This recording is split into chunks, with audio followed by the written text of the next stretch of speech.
여러분은 지금 KCB 가톨릭 방송을 듣고 계십니다.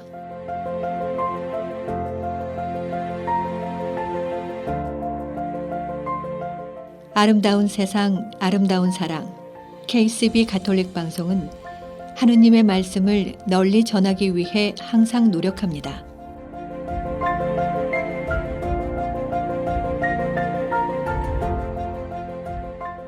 KCB 가톨릭 방송은 각 본당의 후원과 개인, 비즈니스 후원으로 운영, 방송되고 있습니다.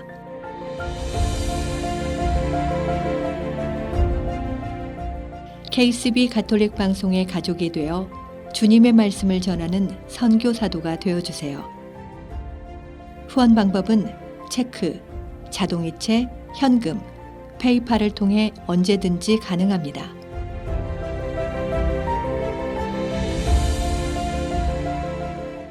자세한 후원 방법에 대한 문의는 718-888-9130으로 하시면 됩니다. 여러분의 많은 관심과 성원 부탁드립니다.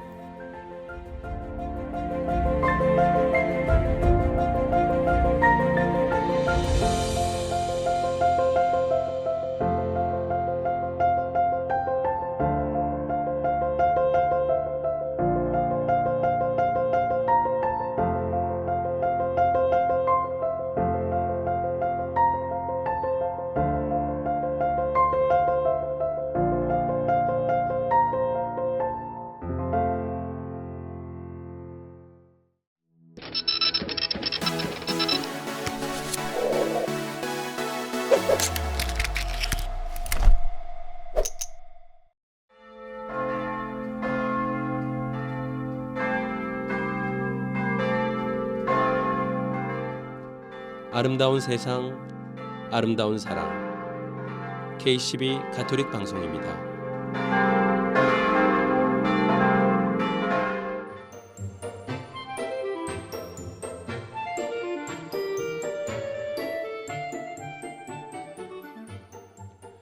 애청자 여러분 안녕하십니까? 계란으로 바위를 치는 게 무슨 소용일까 싶지만 어느 작가는 말합니다. 달걀이 바위를 부수겠다고 온몸을 던지면 세상이 비웃겠지만 바위는 아무리 강해도 죽은 것이요 달걀은 아무리 약해도 산 것이니 바위는 죽어져 모래가 되지만 달걀은 깨어나 바위를 넘는다. 무모하다는 건 그만큼 뜨거운 열정이 있다는 증거죠. 뜨거운 열정이 있다는 건 곧 살아있다는 걸 뜻합니다. 그러니까 바위에 온몸을 던지는 달걀. 무모해 보여도요. 그렇게 일단 무조건 부딪혀보는 도전이야말로 위대한 겁니다. 그래서 아름다운 여기는 KCB 가톨릭 방송, 저는 문웅 스테파노입니다. 오늘 감상하실 첫 번째 음악입니다. 겨울이 되면 빠지지 않고 소개해드렸던 가곡의 왕 슈베르트의 연가곡집 겨울라구네 중에서 오늘은 6번째 곡인 와사프루트, 우리말로는 홍수라는 곡입니다. 가사 내용상 넘쳐흐르는 눈물이라고 해석하면 되겠습니다. 가사를 살펴보면 내 눈에서 쏟아진 눈물, 눈 위에 떨어졌네. 차가운 눈송이는 목마른 듯 그 뜨거운 아픔을 마셔버리네. 불밭에 싹이 움틀 때면 온화한 바람이 불어오고 얼음은 조각나 흩어지고 부드러운 눈도 녹아 흐르지. 누나, 너는 나의 그리움 알지? 말해다오, 너 어디로 가는지. 내 흘린 눈물만 따라가면 냇물이 곧 너를 맞아주리라. 냇물과 함께 도시를 가로질러 활기차게 거리를 이리저리 지나다가 내 눈물이 달아오름을 그대 느끼면 거기가 내 사랑의 집이리. 세계적인 바리톤 가수였던 디트리 피셔 디스카우의 음성으로 들어보시겠습니다. 슈베르트의 와사프루트, 홍수입니다.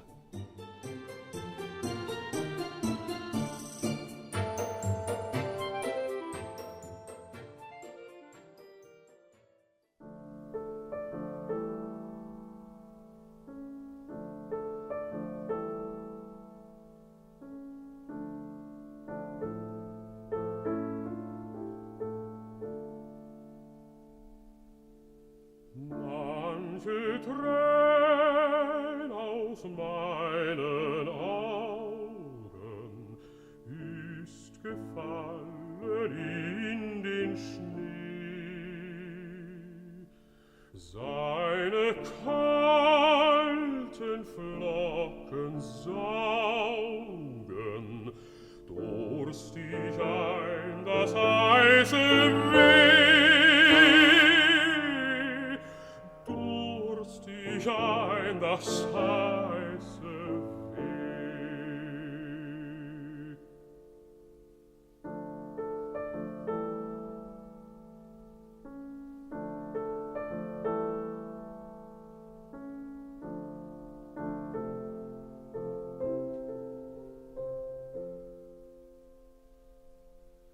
Wenn die Gräser sprossen wollen, weht daher ein lauer Wind, und das Eis zerspringt in Schollen, und der weiche Schnee zerrinnt. Und der weiche Schnee zerrinnt.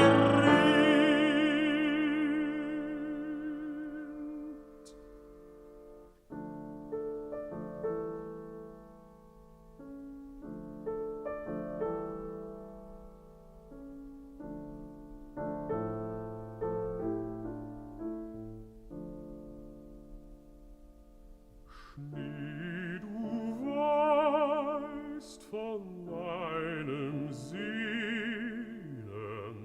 sag, wohin doch geht dein Lauf? Folge nach nur meinen Tränen, nimm dich bald das Bächlein auf, nimm dich bald das Bächlein auf.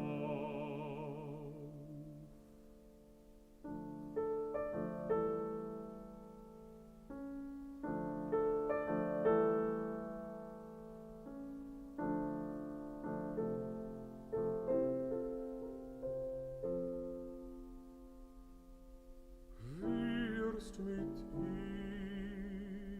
die Stadt durchziehen, muntere Straßen ein und aus. Fühlst du meine Tränen glühen,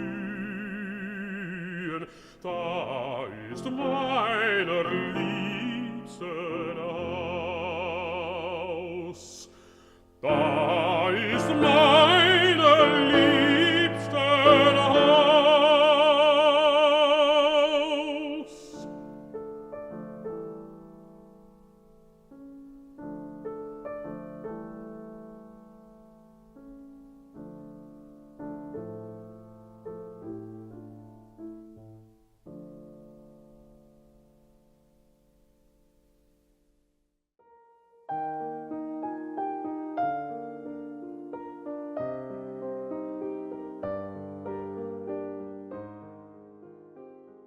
유에스 산문집 그대에게 던지는 사랑의 그물 중에서 읽어드립니다.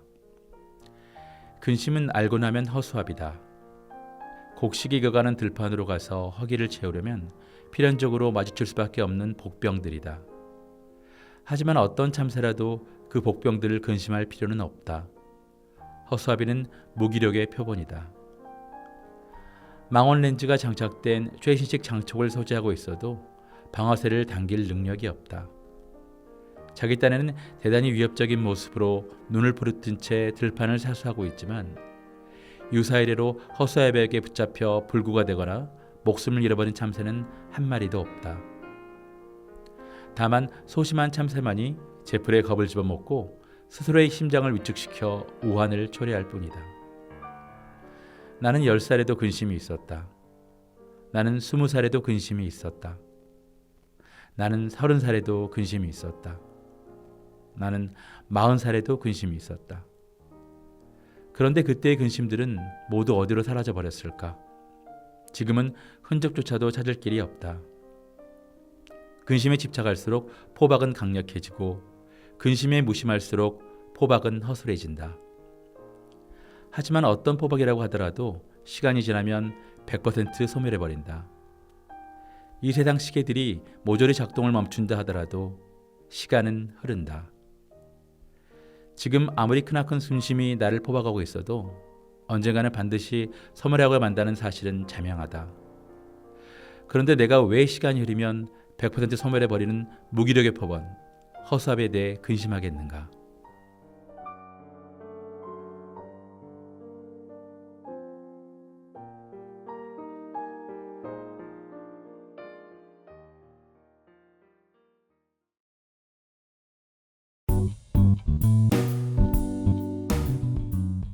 이 프로그램은 행복한 미래를 위한 최고의 선택, 줄리김 모계지, 주택, 콘도, 코앞 융자 및 재융자는 물론이고 상용 건물, SBA 융자 상담도 환영합니다.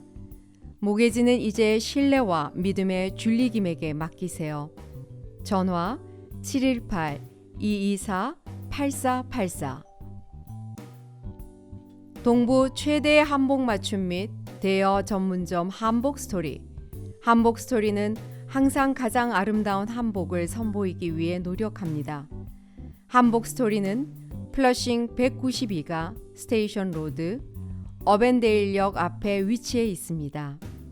전화 917-482-4463에서 후원하셨습니다.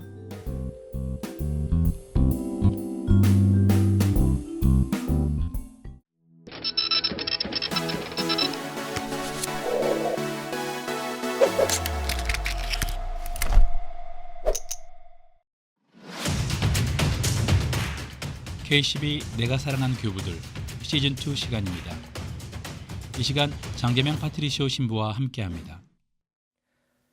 아우구스티노는 진리에 봉사하기 위해서 홀로 있기를 원했고 사목자의 삶에 대한 부르심을 깨닫지 못했지만 나중에 가서는 자신을 향한 하느님의 부르심이 다른 사람들 사이에서 목자로 사는 것, 그렇게 해서 다른 사람들에게 진리의 선물을 제공하는 것임을 알게 되었습니다. 히포에서 사제품을 받은 지 4년 후에 아우구스티노는 주교로 축성됩니다.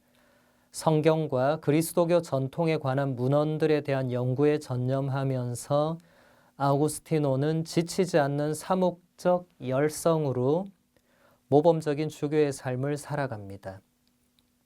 일주일에 몇 번씩 신자들에게 설교를 하고 가난한 이들과 고아들을 돌보아 주었으며 사제 양성 과정과 남녀 수도원을 조직하는 일들을 관리했습니다.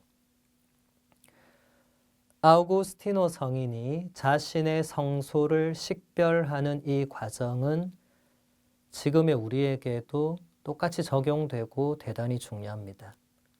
아우구스티노 성인뿐만 아니라 대부분의 교부들은 조금 전에 말씀드린 것처럼 그냥 홀로 혹은 뜻을 같이 하는 몇몇 동료들과 함께 수도 생활을 하면서 하느님께 온전히 자신의 존재와 삶을 봉헌하려고 다 했는데 점점 기도 안에서 자신의 내면에서 하느님께서 말씀하시는 그 음성에 귀를 기울이다 보니까 하느님께서 내가 수도자로 혼자 평생을 성경을 연구하고 침묵과 기도 안에서 생애를 보내고 하느님을 관상하는 그 기쁨을 누리고 이쪽이 아니고 그런 것을 가지고 신자들에게 가서 신자들에게 하느님을 전하고 홀로 있는 것의 그 매력을 가르쳐주고 성경을 제대로 풀이해주고 이런 걸 해야 되는구나. 교부들은 이것을 원하지 않았습니다. 그렇지만 하느님께서 내가 그렇게 하기를 원하시는구나 라고 식별을 한 것이죠. 그리고 거의 대부분 하느님의 그 뜻을 받아들이고 따릅니다. 이것은 지금도 유효한 자신의 성소 식별입니다. 성소는 끊임없이 식별해야 합니다. 자신이 어떤 성소로 최종적으로 부르심을 받고 있고 하느님께서 내가 어떻게 살아가길 원하시는가를 올바르게 식별할 줄 알아야 됩니다. 오늘날 많은 젊은이들이 사제 성소와 수도 성소의 길을 가지 않죠. 애시당초 식별이란 것을 하지 않죠. 그냥 이 세상의 삶에 만족하고 그 안에 살려고 합니다. 그러면 하느님의 부르심이 이제 끊긴 것인가? 결코 그렇지 않죠. 하느님께서는 끊임없이 당신의 도구로 원하시는 사람을 부르십니다. 지금도 이 땅의 수많은 젊은이들, 또 뭐 꼭 젊은이가 아니더라도 하느님께서 도구로 사용하시길 원하는 분들을 부르고 계십니다. 하느님의 부르심을 우리가 올바로 제대로 식별해낼 수 있어야 합니다. 아우구스티노 성인도 젊은 시절에 대단히 방탕한 생활을 했고 이단에 10년이나 빠져 있었지만 하느님은 계속 아우구스티노를 부르고 계셨죠. 하느님의 부르심은 일시적이거나 몇 번 하고 멈추거나 이러지 않습니다. 끊임없이 우리를 하느님께로 부르십니다. 우리가 제대로 뭔가 식별을 해야 응답을 할 수 있겠죠. 아우구스티노 성인은 날마다 하느님을 신뢰하였고 이것은 그의 생의 마지막 순간까지 이어졌습니다. 반달족이 거의 석 달 동안이나 히포를 포위하고 있는 동안 아우구스티노는 열병에 걸려 들어 눕게 되었고 누워 있으면서도 벽에 참회의 시편들을 보고 읽을 수 있도록 붙여놓고 끊임없이 그 시편들을 읽고 기도하면서 눈물을 흘렸습니다. 이렇게 생의 마지막 순간들을 보낸 아우구스티노는 430년 8월 28일 76살이 채 되지 못한 나이로 세상을 떠나 하느님 품으로 가게 됩니다. 교회는 이날을 성인의 축일로 지내고 있고 하루 전날을 모니카 성녀의 축일로 지내고 있습니다. 아우구스티노 성인이 생의 마지막 순간에 이제 아무것도 할 수 없는 그 상태에 처했을 때 벽에 참회 시편을 적어서 붙여놓고 끊임없이 그 시편을 읊으면서 참회의 눈물을 흘리며 생을 마감했다는 이야기는 대단히 감동적이죠. 그렇게 생을 마감하는 사람이 얼마나 있겠는가. 자신의 그 지나온 삶의 그 수많은 시편 말씀을 인용하자면 머리카락보다 많은 죄악을 저지른 그 자신의 삶을 끊임없이 참회하고 또 참회하고 뉘우치고 또 뉘우치고 해야 하는 우리 인간의 여정인데 아우구스티노 성인은 그것을 마지막 순간에 이제 아무것도 할 수 없을 때조차도 벽에 붙여놓으면 눈으로는 볼 수 있잖아요. 그러니까 그걸 벽에 붙여놓으면서까지 그냥 성경을 펼쳐 읽을 이제 힘이나 그것도 안 될 때니까 그렇게 마지막까지 하느님의 말씀으로 자신의 죄를 참회하고 뉘우치고 하느님 나라로 가는 여정의 그 마지막에 눈물로 자신의 죄를 뉘우쳤다는 것. 우리 모두가 자신의 생의 마지막에 생각해 봐야 할 부분입니다. 어떻게 생을 마감할 것인가. 아우구스티노 성인을 떠올리면 도움이 될 것입니다. 세상을 떠나기 4년 전 아우구스티노는 자신의 후임자를 정해야겠다고 생각해서 426년 9월 26일 히포의 평화대성당에 신자들을 모으도록 했습니다. 그리고 신자들에게 이렇게 말했습니다. 이 생에서 우리는 모두 다 죽을 운명입니다. 그러나 이 생의 마지막 날은 모든 사람에게 언제나 불확실합니다. 그렇지만 유아기에는 청소년기에 도달하기를 원하고 청소년기에는 청년기에 도달하기를 원하며 청년기에는 성인의 나이가 되기를 원합니다. 성인의 나이에는 원숙한 나이가 되기를 원하고 원숙한 나이에는 노년이 되기를 원합니다. 이와 반대로 노년에는 더 바랄 수 있는 세대가 자신 앞에 있지 않고 자신의 생애조차 확실하지가 않습니다. 하느님의 뜻으로 제가 이 도시에서 한 평생을 보냈습니다. 그러나 이제 저의 젊음은 지나갔고 저는 이미 노년이 되었습니다. 생의 마지막에 순간이 다다랐을 때 신자들에게 우리 인간의 생이 어떠한 것인가를 아주 잘 설명해 주고 있습니다. 아우구스티노 성인의 말처럼 이 생에서 우리는 모두 다 죽을 운명입니다. 단 한 사람도 예외는 없습니다. 하지만 생의 마지막 날은 모든 사람에게 언제나 불확실합니다. 그렇기 때문에 하루하루를 우리가 헛되이 보낼 수 없는 것이죠. 오늘 밤에 하느님께서 나를 불러 가실 수 있기 때문입니다. 아마 많은 사람들은 그런 생각을 하지 않겠지만 우리 그리스도교는 지금도 성물도서 끝기도의 마지막에 전능하신 하느님 이 밤을 편히 쉬게 하시고 거룩한 죽음을 맞이하게 하소서라는 기도와 이어지는 성모님의 찬가로 하루를 마무리합니다. 매일 그렇게 합니다. 그러니까 우리 그리스도인들에게 잠을 잔다는 것은 물론 육체의 휴식을 위해서 반드시 필요한 것이기도 하지만 영적인 의미로는 거룩한 죽음, 거기서 다시 깨어나지 못할 경우에 이제 바로 하느님 나라로 가야 되기 때문에 거룩한 죽음이 되는 거죠.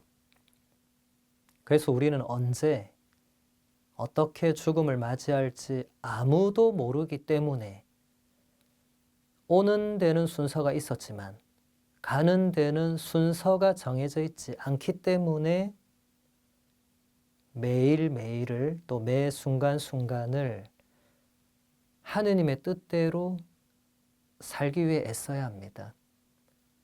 갑자기 이 세상을 떠나게 될 때 그동안 준비하지 못했던 많은 것들이 우리를 엄청난 후회로 몰고 갈 수도 있죠. 죽음은 아무에게도 멀리 있지 않습니다. 우리는 누구나 죽음을 향해서 한 걸음씩 걸음을 내딛기 때문에 특히 우리 신앙인들은 그래서 더욱더 하루하루를 매 순간순간을 예수님의 말씀처럼 깨어있기 위해서 애써야 할 것입니다. 아우구스티노는 늙고 지쳤음에도 불구하고 기도와 하느님 섭리의 신비로운 계획을 묵상하는 데 전념했습니다. 그는 세상의 노년에 대해서 이야기를 했는데 실제로 그 당시 로마 제국은 노년, 즉 말기의 상황이었습니다. 세상은 늙는다 하더라도 혹은 늙었다 하더라도 예수 그리스도께서는 영원한 젊음이십니다. 그래서 아우구스티노는 이렇게 말했습니다. 노년에 다다른 세상에서도 그리스도와의 결합을 새롭게 하는 것을 거부하지 마십시오. 그리스도께서 그대에게 이렇게 말씀하십니다. 두려워하지 마라. 너의 젊음이 독수리처럼 새로워질 것이다. 우리가 누구나 나이가 들면 늙고 지치고 병들게 되어 있습니다. 이 또한 누구도 예외가 없습니다. 하지만 아우구스티노 성인은 그런 상태에서도 끊임없이 기도하면서 하느님 섭리의 신비로운 계획을 묵상하는 데 전념했고 그것을 자신의 작품에 남겼습니다. 저술 활동을 계속했다는 것이죠.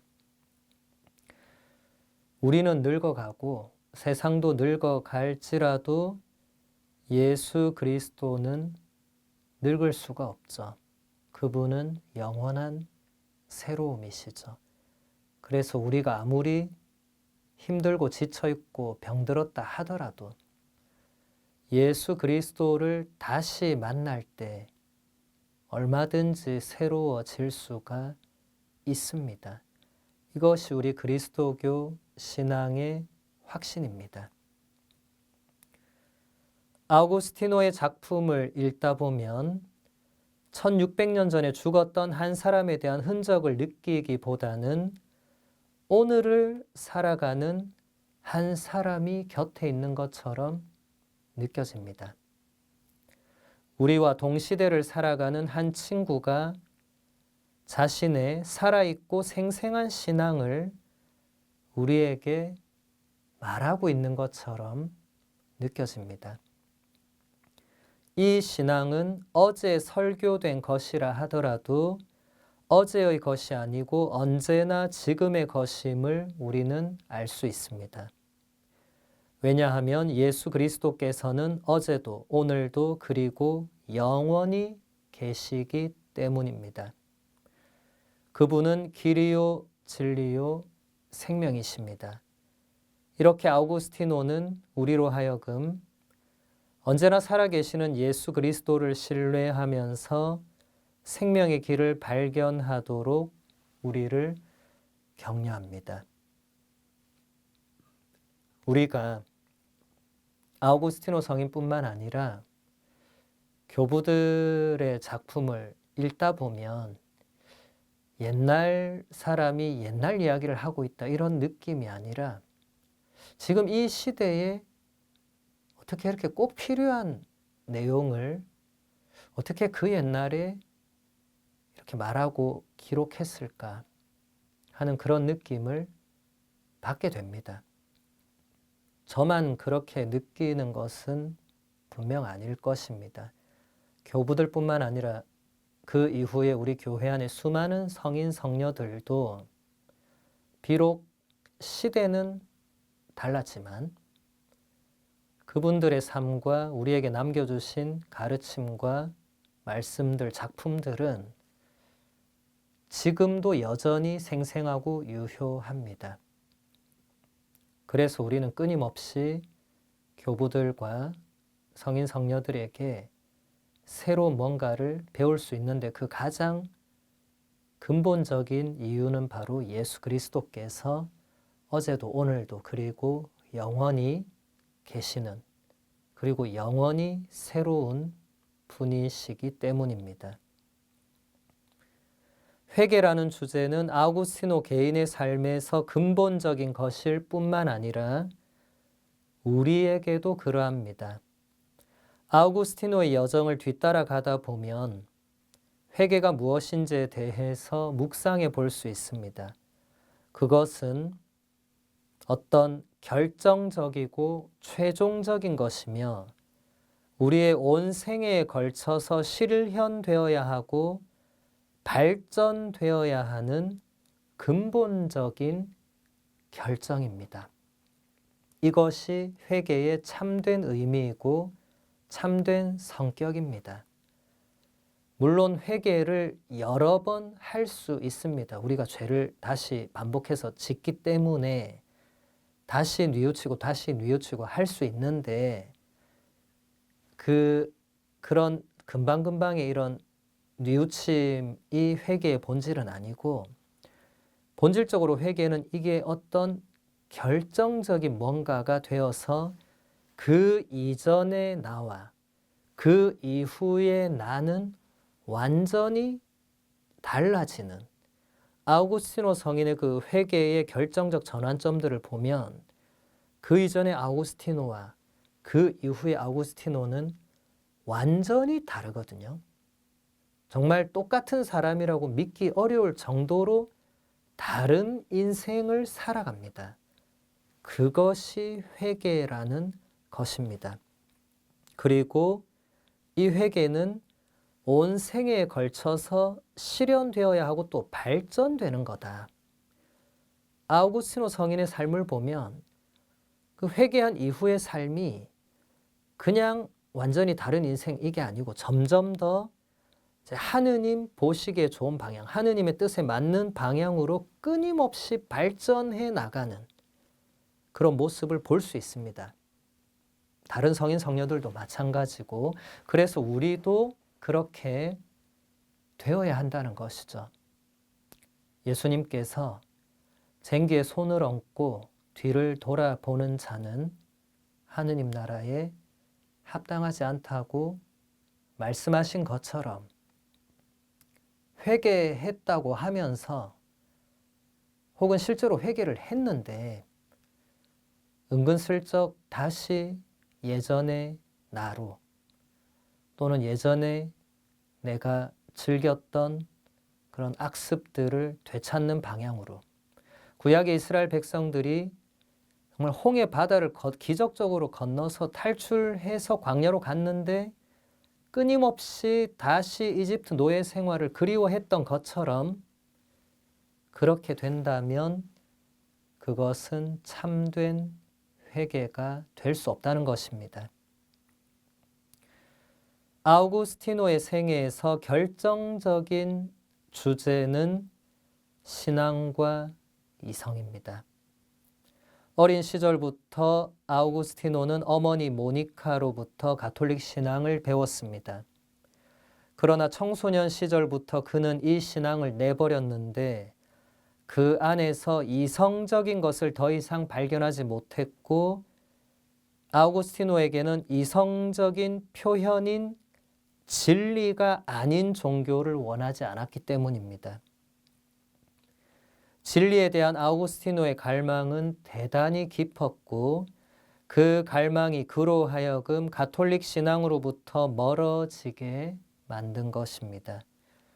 그러나 사실 아우구스티노의 이 갈망은 진리 자체에 도달하지 못했던 그래서 하느님에게까지 나아가지 못했던 그 당시 철학들에 만족할 수 없었기 때문에 깊어진 것이었습니다. 아마 오늘날에도 수많은 젊은이들이 교회를 떠나 있고 부모님으로부터 물려받은 가톨릭 신앙을 내버린 채 살아가고 있는데 많은 경우에 아우구스티노와 비슷한 케이스일 수가 있습니다. 자신이 추구하는 뭔가가 있겠죠. 그것이 진리든 행복이든 그 무엇이든 어떤 이상과 가치를 그리스도교 안에서 본인이 발견하지 못하면서 본인이 나가버리는 그 안에 진리의 무수한 보화가 있고 행복을 주는 유일한 셈이 있고 이런 것을 전혀 모르는 상태에서 제대로 알려고 하지도 않고 배워보려고 하지도 않고 아 여기는 아니구나 하고 그냥 돌아서서 나가는 것이죠. 대단히 안타까운 일이죠. 모니카 성녀는 아들이 그렇게 하는 것을 보고 끊임없이 아들의 회개와 다시 그리스도교로 돌아올 것을 끊임없이 타이르고 요청하면서 아들을 위해서 눈물로 기도했습니다. 지금 이 시대의 많은 부모님들이 가톨릭 신앙을 떠나 있는 자녀들을 위해서 그렇게 눈물로 기도하고 끊임없이 자녀들이 다시 예수 그리스도에게 돌아오도록 애쓰고 있는지 생각해 봐야 될 부분입니다. 신적인 존재가 단순히 우주의 기원일 것이라는 가정이 아니라 참된 신이라면 그 신적인 존재는 우리에게 생명을 주고 우리의 삶 속에 들어와야 합니다. 아우구스티노의 모든 지적 그리고 영적 여정은 오늘날에도 신앙과 이성의 관계 안에서 가치 있는 모델을 제공해 줍니다. 신앙과 이성의 관계는 믿는 이들뿐만 아니라 진리를 찾고 있는 모든 사람에게 인간 존재의 운명과 균형을 위한 중심 주제입니다.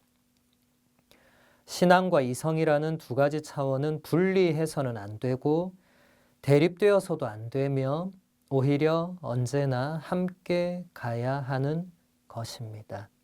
아우구스티노 성인을 비롯한 많은 교부들이 이것을 잘 설명해 놓았습니다. 이미 오래전에. 하지만 현대에 와서 오늘날 더 이상 사람들이 교부들이나 옛사람의 지혜를 찾지 않고 그냥 새로운 것, 끊임없이 그냥 새로운 것만 찾아서 거기서 뭔가를 얻으려고 하고 있죠.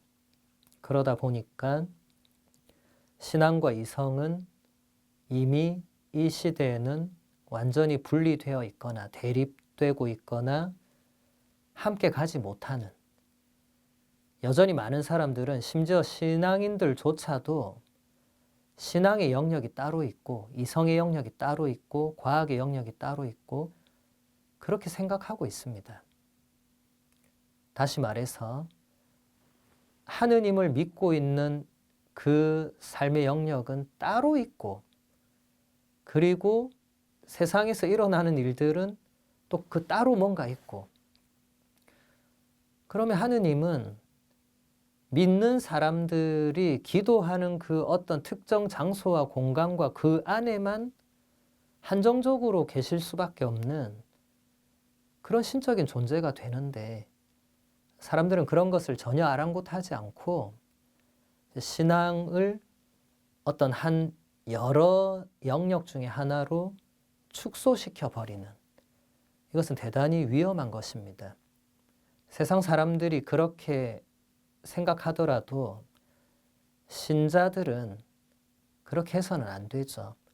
신앙은 우리 삶의 모든 것입니다. 하느님은 우리의 모든 것이 됩니다. 일정한 부분, 어떤 영역에 한정될 수가 없는 분이죠, 하느님이. 그러니까 하느님을 믿고 따르는 우리의 삶도 그 한정된 영역 안에 하느님을 가두어 놓을 수가 없는 것입니다.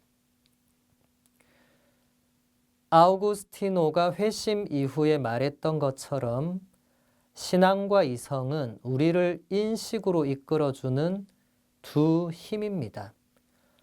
이 목적을 위해서 지금도 마땅하다고 여겨지는 아우구스티노의 유명한 두 가지 정식이 있는데, 이 정식은 신앙과 이성 간의 종합을 잘 표현해주고 있습니다.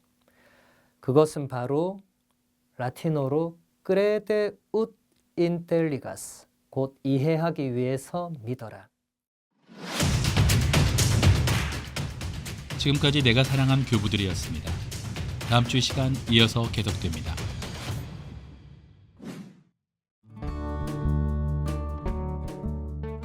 이 프로그램은 최초의 한인 공인 장례사 중앙장의사, 열심히 한 생애를 살아온 당신을 위해 최고의 예를 드리는 하늘가족 중앙장의사, 뉴욕 전화 718-353-2424, 뉴저지 대표 전화 201-945-2009. 북미주에 거주하는 한인들에게 주님의 기쁜 소식을 전하는 CPBC 미주 가톨릭 평화신문. CPBC 미주 가톨릭 평화신문은 독자들의 구독과 후원으로 이루어집니다. 구독과 후원에 대한 문의 전화 718-762-6500에서 후원하셨습니다.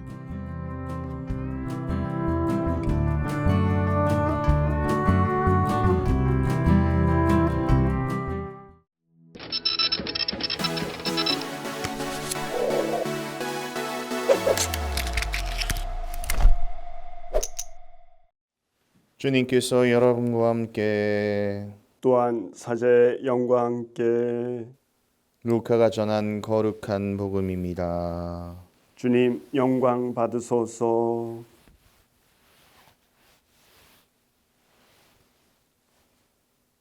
그때 군중이 요한에게 물었다. 그러면 저희가 어떻게 해야 합니까? 요한이 그들에게 대답하였다.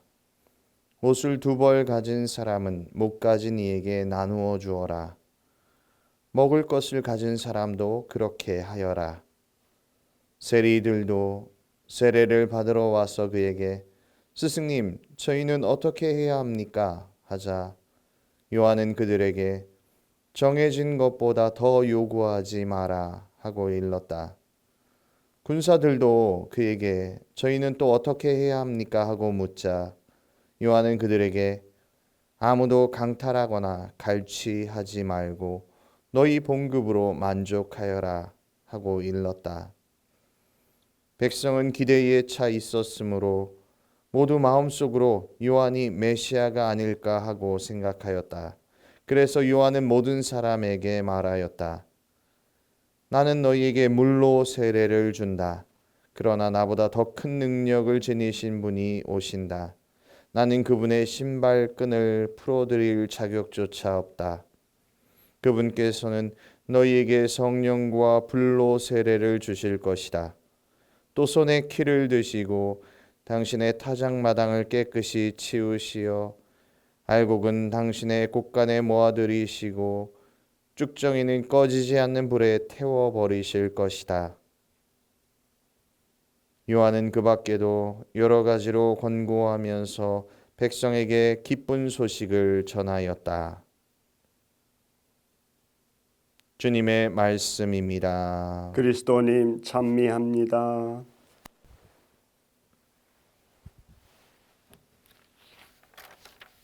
찬미 예수님.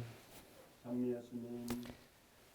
네, 안녕하세요. 가톨릭 방송 시청자 여러분. 저는 미주 가톨릭 평화신문사를 담당하고 있는 김찬미 가비노 신부입니다. 오늘 지난주에 이어서 대림 3주일 미사를 여러분들과 함께 이렇게 봉헌하게 됩니다. 이제 예수님을 기다리는 이 대림 시기에 절반을 마무리하고 남은 시간을 지내면 기쁜 성탄을 맞이하게 됩니다. 그래서 이번 주부터 구세주, 우리의 구원자이신 예수님의 탄생의 기쁨을 생각할 수 있기에 제2색도 회개를 나타내는 자색, 보라색에서 기쁨을 나타내는 백색의 중간인 장미색을 입을 수 있습니다. 그래서 제가 지금 장미색 제의를 입고 있죠. 이 제의색 또한 기쁨을 상징한다고 얘기할 수 있을 것입니다. 네, 여러분도 기쁨이 느껴지시나요? 네, 크리스마스를 생각을 해보면 그런 기쁨을 조금 느껴볼 수 있을 것 같습니다. 우리는 지난주일 복음 말씀에 이어서 오늘 복음 말씀에서 다시 한번 세례자 요한의 목소리를 듣게 됩니다. 많은 이스라엘 사람들이 세례자 요한을 찾아와서 질문을 던집니다. 그럴 때 세례자 요한은 그들에게 대답을 주지요. 세례자 요한은 자신의 처지에 맞춰서 각자의 처지에 맞춰서 구세주의 오심을 준비하라고 일러줍니다. 우리 각자 자신의 상태가 어떤지 우리는 돌아보면서 내가 예수님의 오심을 어떻게 준비할 수 있을까? 세례자 요한이 얘기해 주신 말씀에 따라서 내가 더 가진 것이 무엇이고 내가 남에게 베풀 수 있는 것이 무엇인지 생각해 보면서 그것을 나누고 베풀 수 있다면 그것이 바로 가장 좋은 준비가 될 수 있을 것입니다. 그것이 예수님께서 얘기하시는 이웃사랑과 연결될 수 있겠지요. 한국 천주교회는 대림 제3주일을 자선주일로 보내게 됩니다.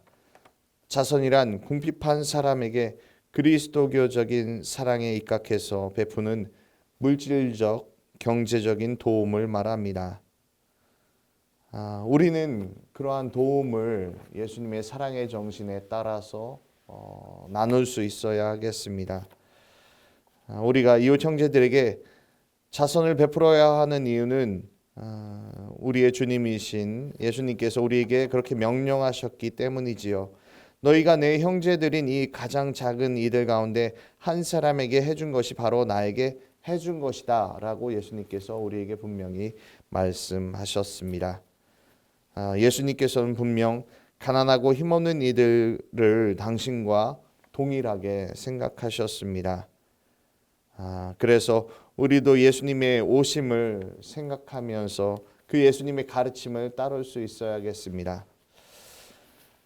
예를 들어서 이제 정말 크리스마스가 다가오게 되는데 내 가족과 이웃들, 친한 사람들, 친한 친구들에게 보통 크리스마스 때 선물과 카드를 이렇게 나눠주고 또 서로 주고받게 되지요.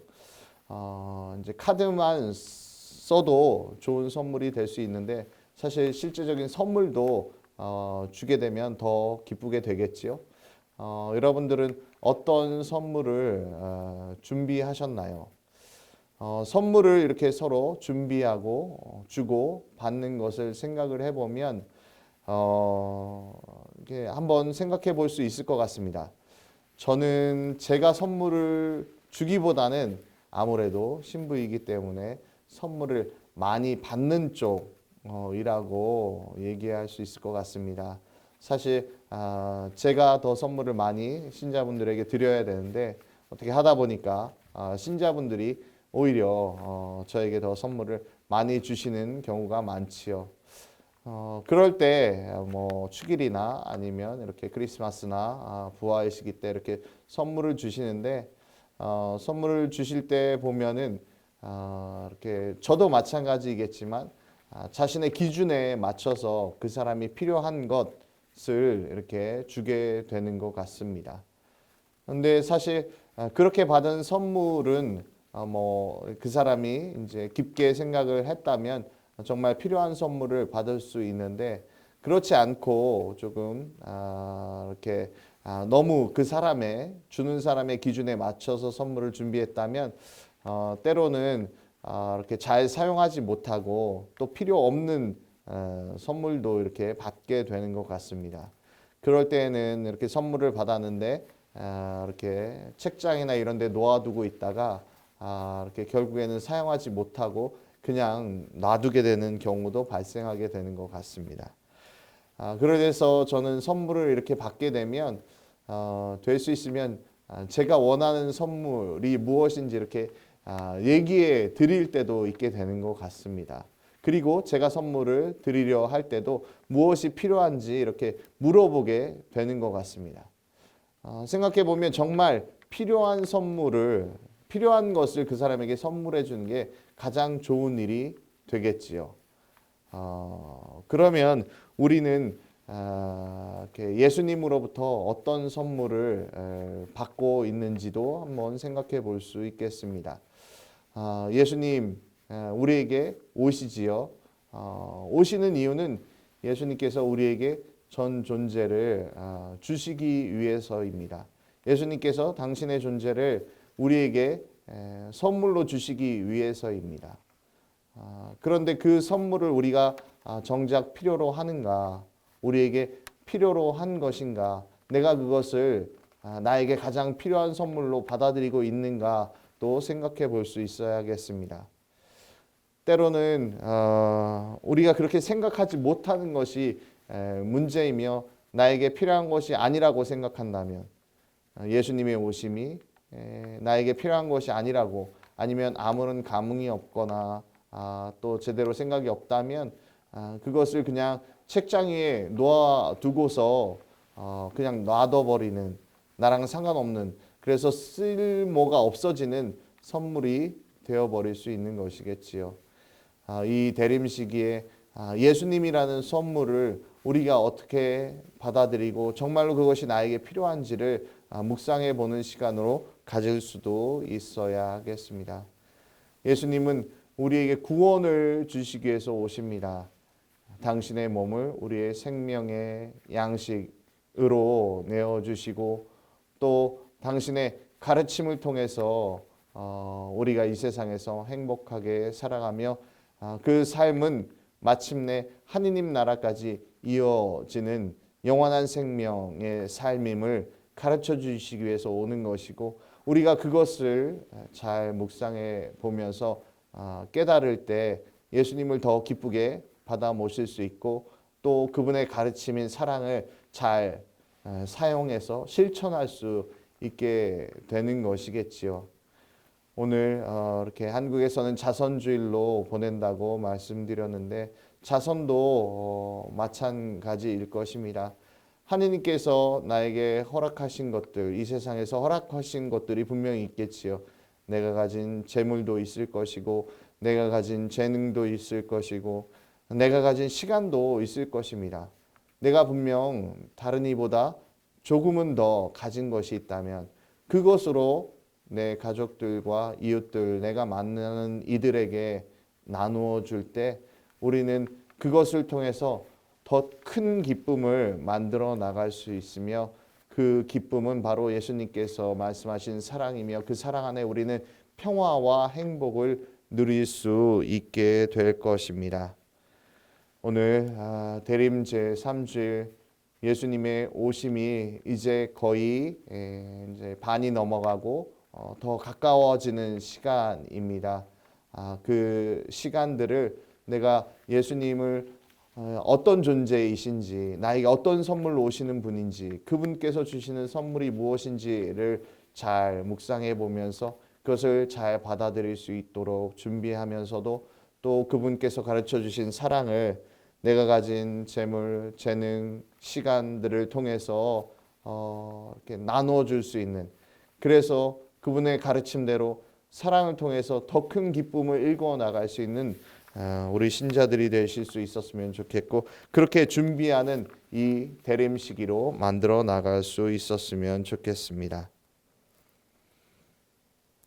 요한은 그 밖에도 여러 가지로 권고하며 백성에게 기쁜 소식을 전하였다. 잠시 묵상하시겠습니다.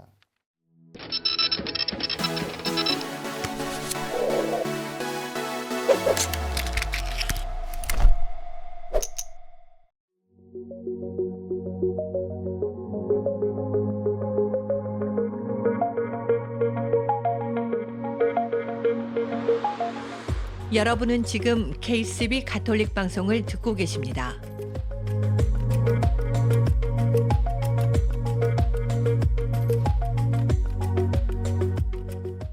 아름다운 세상, 아름다운 사랑. KCB 가톨릭 방송은 라디오, TV, 온라인을 통해 방송되고 있습니다.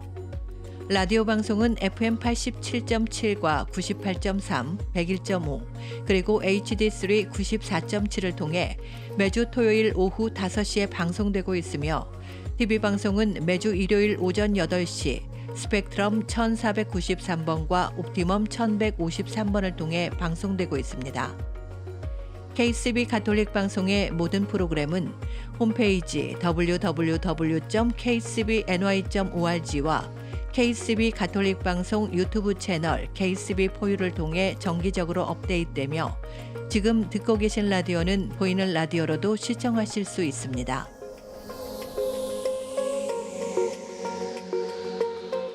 애청자 여러분의 많은 관심과 성원 부탁드립니다.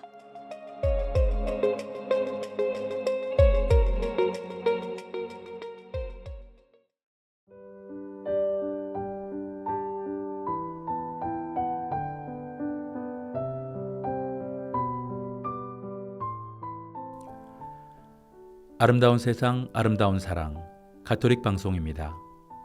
저희 KCB 가톨릭 방송은 각 본당의 후원과 협조, 그리고 개인 후원과 비즈니스 광고 후원으로 방송되고 있습니다. 오늘 방송은 뉴욕 예수성심 한인천주교회, 조유미 바실리아, 이선행 베드로, 김혜정 데레사, 김택 다니엘, 유미영 베로니카님의 후원으로 방송되었습니다. 계속해서 여러분의 많은 후원과 협조를 부탁드립니다.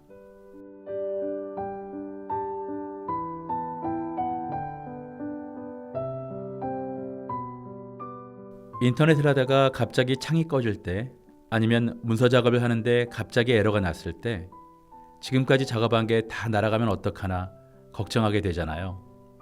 그런데요, 다시 시작하면 이런 문구가 나옵니다. 예상치 못한 종료가 있었습니다. 이전 상태로 되돌리게 할까요? 그래서 얘를 누르면 정말 다시 복구가 됩니다. 우리도요, 실수했을 때 이전 상태로 되돌리게 할까요? 이런 기능이 있으면 얼마나 좋을까요? 컴퓨터도 그렇고 사람 관계도 그렇고 가끔 실수할 때가 있습니다. 그럴 때는 이전 상태로 되돌리기라는 게 있거든요. 그러니까 작은 실수로 멀어진 사람이 있다면 이전 상태로 되돌리게 하는 마음으로 먼저 손을 내밀어 보는 건 어떨까요? 오늘 방송 여기까지 하겠습니다. 지금까지 KCB 가톨릭 방송 지도신부 황필구 요한 카페스트라노, 프로듀서 김소연 글라라, 그리고 진행의 문홍 스테파노였습니다. 감사합니다.